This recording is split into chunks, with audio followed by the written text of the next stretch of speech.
Dans ton royaume, souviens-toi de nous, Seigneur, lorsque tu viendras dans ton royaume. Bonjour, je vous propose que nous rentrions doucement dans l'évangile de Matthieu par ce chapitre 1. Matthieu commence son évangile avec le livre de la Genèse de Jésus. Et le choix de ce mot donne à son évangile son code spirituel. Matthieu va écrire son évangile au rythme et selon l'ordre de la Torah, de la loi et des prophètes. Il écrit d'ailleurs pour les judéo-chrétiens. Il veut nous montrer qu'en Jésus, toutes les écritures s'accomplissent. C'est ce que nous allons essayer de découvrir en lisant cet évangile. Matthieu commence par une genèse qui se termine par le départ en Égypte, au chapitre 1 et 2, comme la genèse du Premier Testament. Puis il y a un exode, 40 jours dans le désert, avec la résistance aux tentations, au chapitre 3 et 4, comme l'exode du Premier Testament. Jésus, chez saint Matthieu, est présenté comme le nouveau Moïse, qui, au chapitre 5 à 7, nous donne les béatitudes en haut de la montagne, comme Moïse avait reçu les tables de la loi en haut de la montagne. Comme Moïse était l'acteur des 10 plaies d'Égypte, Jésus accomplit 10 miracles, au chapitre 8 et 9. Au chapitre 10, Jésus appelle 12 apôtres pour construire le nouveau peuple de Dieu, comme Moïse, dans le Lévitique, appelle les 12 tribus d'Israël. Jésus nous enseigne le mode de croissance du royaume et les mœurs du royaume, comme Moïse dans le Deutéronome. Le nouveau Josué qu'est Jésus traverse le Jourdain, il passe à Jéricho au chapitre 19 et 20. Comme David, il entre à Jérusalem, il fonde le nouveau culte en se livrant lui-même. Il réunit les attentes prophétiques sur sa personne en mourant et en ressuscitant, ce qu'on verra au chapitre 26 à 28. Mais bon, tout ça n'est pas aussi rigoureux ni aussi symétrique que cela. Mais ça nous donne le dynamisme de l'évangile de Matthieu. On est passé de l'attente du Messie à l'attente du Messie qui demeure. C'est en même temps le plus juif et le plus ecclésial des évangiles. C'est l'évangile qui s'appuie le plus sur la communauté chrétienne autour de Pierre. Revenons donc à cette généalogie, les versets 1 à 17 du premier chapitre. Abraham engendra Isaac. Isaac engendra Jacob. Jacob engendra Juda et ses frères. Juda, de son union avec Tamar, engendra Pharès et Zara. Pharès engendra Esrom. Esrom engendra Aram. Aram engendra Aminadab. Aminadab engendra Naasson. Naasson engendra Salmon. Salmon, de son union avec Rahab, engendra Boz. Boz, de son union avec Ruth, engendra Jodeb. Jobed engendra Jessé. Jessé engendra le roi David. David, de son union avec la femme d'Urias, engendra Salomon. Salomon engendra Roboam. Roboam engendra Abia. Abia engendra Asa.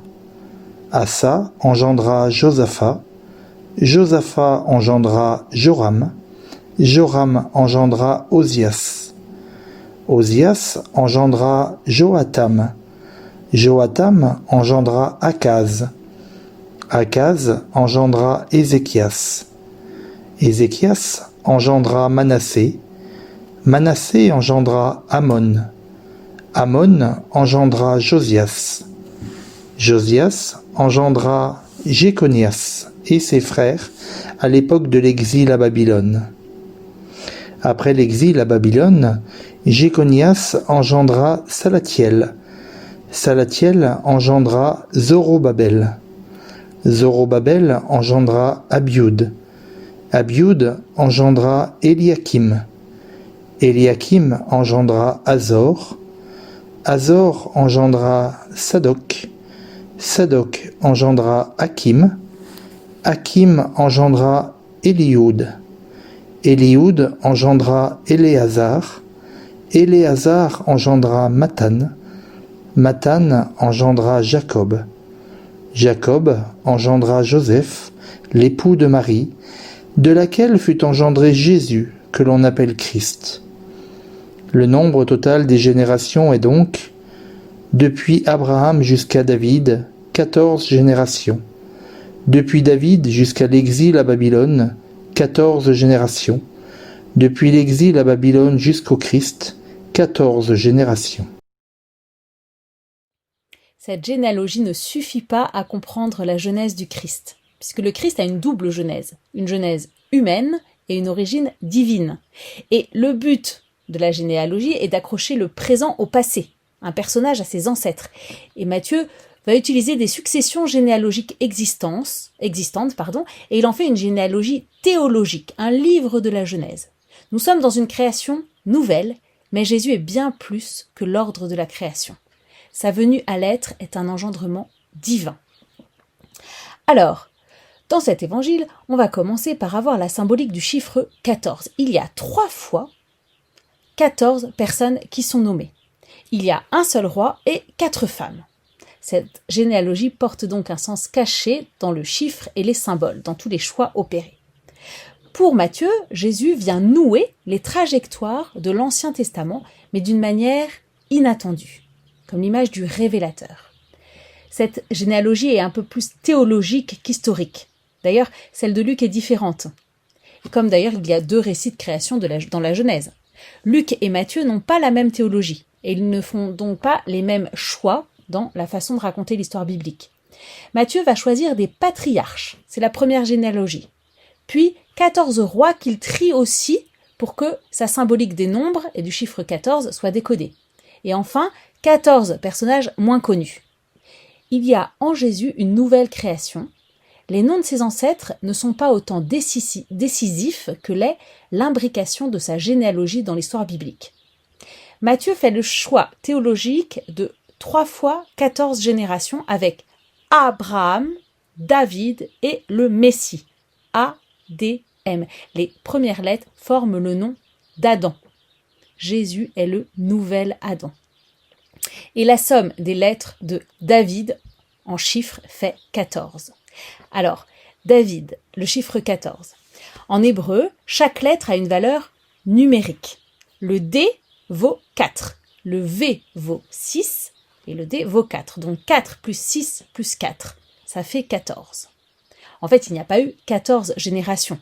Mais la somme des lettres de David en chiffres qui fait 14, Jésus est le fils de 14, c'est-à-dire fils de David. Ça veut dire que toute l'écriture le concerne. Il y a 3 fois le chiffre 14. 3 fois, ça veut dire véritable et définitif. 3 fois 14. Jésus est le vrai David. David est d'ailleurs au centre de cette généalogie. Il est le seul personnage qui est appelé roi. Donc Jésus est le vrai roi. Il est le fils de David.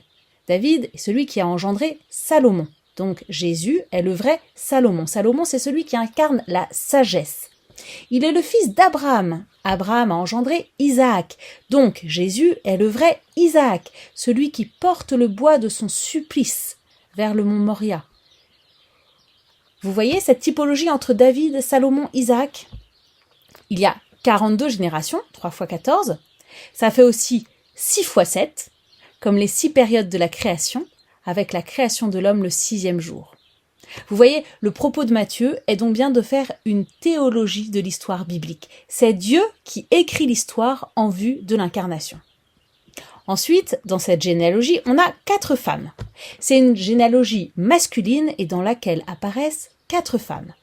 Tamar, Rahab, Ruth et Bethsabée, la femme d'Ouri. C'est des femmes qui ont joué un rôle personnel dans la genèse du Messie.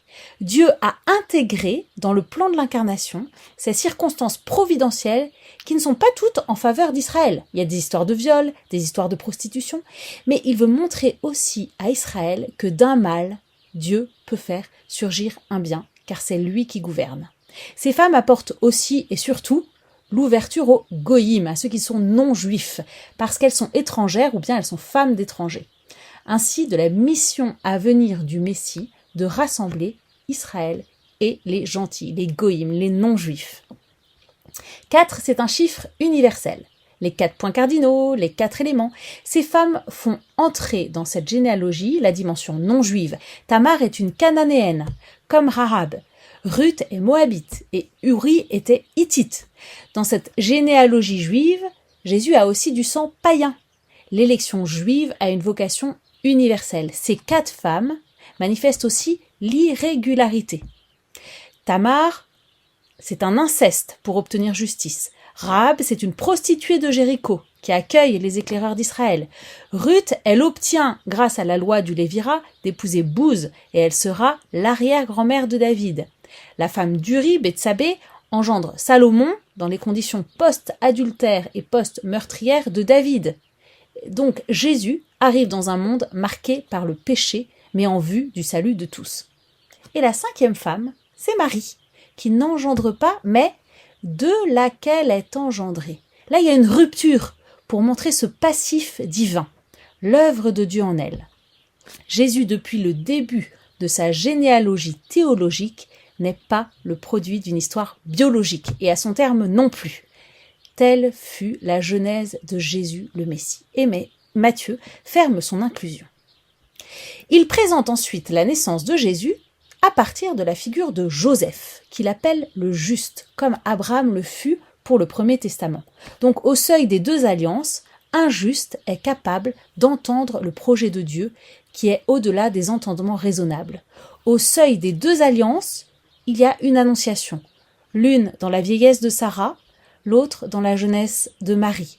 L'une avec l'intervention de son mari Abraham, l'autre avec la seule intervention de l'Esprit Saint, car ce fils est fils de Dieu. Vous voyez ces correspondances entre l'Ancien et le Nouveau Testament. Joseph a un songe, comme son homonyme en Égypte, au chapitre 37 de la Genèse, le dernier-né de Jacob. Joseph est appelé fils de David, c'est le code, il a la clé.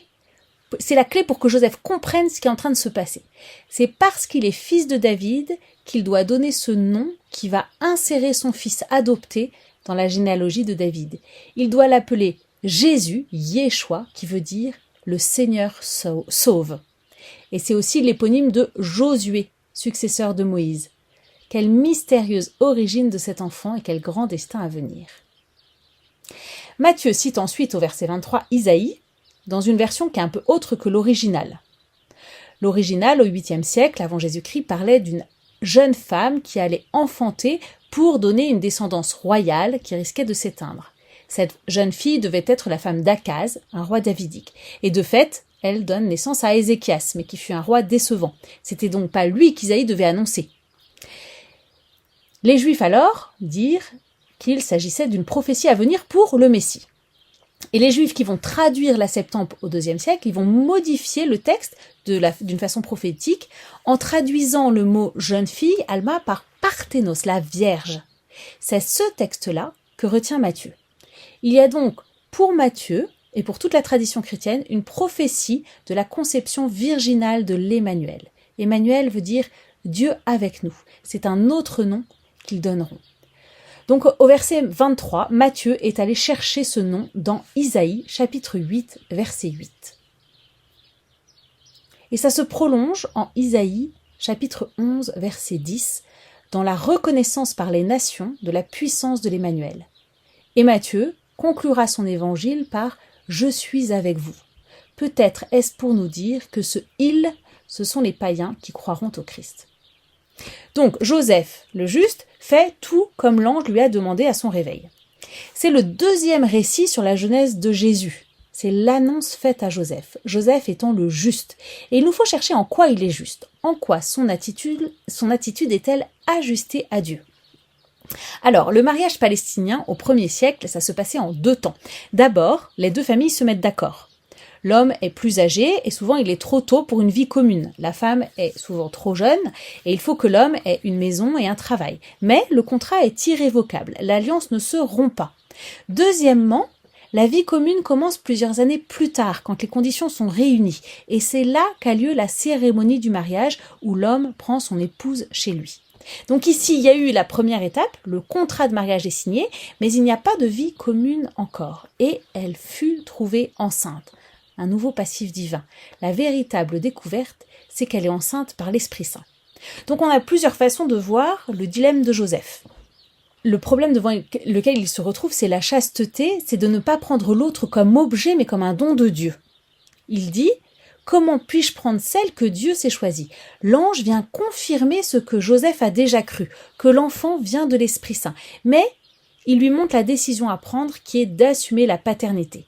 D'accord, elle a conçu de l'Esprit Saint, mais c'est toi qui donnes le nom, c'est toi qui assumeras le rôle du père. C'est vraiment ton fils. Il faut que tu prennes Marie comme ton épouse, que tu sois un père pour Jésus. Donc sa paternité n'est pas adoptive, mais il est créé père comme Marie a été créée mère de Jésus. Le patrimoine génétique paternel est donc créé.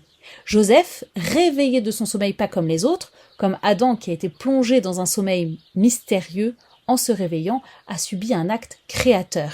Il est créé époux de Marie et père de Jésus, tel Abraham aussi, qui a récupéré son fils au moment où il allait devoir y renoncer. Joseph est juste aussi, car il accepte de porter l'opprobre de l'infidélité de Marie et de passer, passez-moi l'expression, pour un salaud, en payant le tribut pour sa répudiation sans motif. Dans ce contrat de mariage, si l'un des deux parties voulait rompre ce contrat avant que le couple ait habité ensemble, l'homme pouvait quand il le voulait, mais la femme, elle n'avait le droit de répudier ce mariage que pour faute grave. Si un homme répudie pour faute grave, il faut qu'il prouve qu'il y a eu faute grave. S'il y a eu faute grave, alors la femme est répudiée et elle est punie, souvent par lapidation. S'il n'y a pas eu faute grave, si l'homme choisit de répudier la femme alors qu'il n'y a pas preuve d'une faute grave, l'homme devra payer un tribut à la famille de la femme jusqu'à ce qu'elle retrouve un nouvel époux. Donc ici, Joseph, il accepte de répudier Marie, mais comme il ne veut pas qu'elle soit lapidée, il dit je la répudie alors qu'elle n'a pas commis de faute grave. Or, aux yeux du monde, elle est enceinte. Donc, si elle est enceinte sans avoir commis de faute grave, ça veut dire que l'enfant est de toi, Joseph. Donc, c'est toi, Joseph, qui n'assume pas cette paternité. Donc, vous voyez, Joseph accepte de payer un tribut en prenant cette décision de ne pas prendre Marie, mais de ne pas la répudier de façon publique. Il accepte de payer un tribut, il accepte de passer pour le salaud qui met Marie enceinte et n'assume pas sa paternité. Heureusement que l'ange va intervenir. C'est la seule fois dans toute la littérature antique où l'on dit de ce réveil, de ce sommeil, une redondance assez importante. Ce sommeil est d'une nature particulière, comme le sommeil d'Abraham quand l'alliance est conclue avec lui, le sommeil d'Adam quand Ève est tirée de sa côte. Marie est vraiment la nouvelle Ève qui est prise par son époux à son réveil. Donc Joseph va faire comme l'ange lui a prescrit, et c'est ça l'obéissance. L'obéissance, c'est faire ce que la parole de Dieu indique, quand la parole de Dieu devient la norme de l'agir humain. En plus d'être juste, Joseph est obéissant. Il est donné comme un modèle d'obéissance dans la foi dès le début de l'Évangile. En obéissant, Joseph collabore au plan divin. Par anticipation, il est le modèle de ce que Jésus annonce, la justice, l'obéissance, l'humilité, la chasteté. Au verset 25, Matthieu prend en main la polémique de la virginité de Marie, même après la naissance de Jésus, pour exprimer, dans l'imparfait de connaître, même après, malgré le jusqu'à ce que, qui n'indique pas pour autant un changement de comportement. Marie, comme Joseph, se consacre intégralement à la mission qui leur est donnée dans l'enfantement dans la virginité. Et tout ceci advint afin que soit accompli tout ce que le Seigneur avait prononcé. C'est bien Dieu lui-même qui parle. Ce chapitre 1 est parole divine. Il est question de la filiation divine, et les deux chapitres diront, le 1 et 2, que Dieu lui-même révèle la nature divine de son Fils. C'est une révélation du Père. Nul ne connaît le Fils, sinon le Père.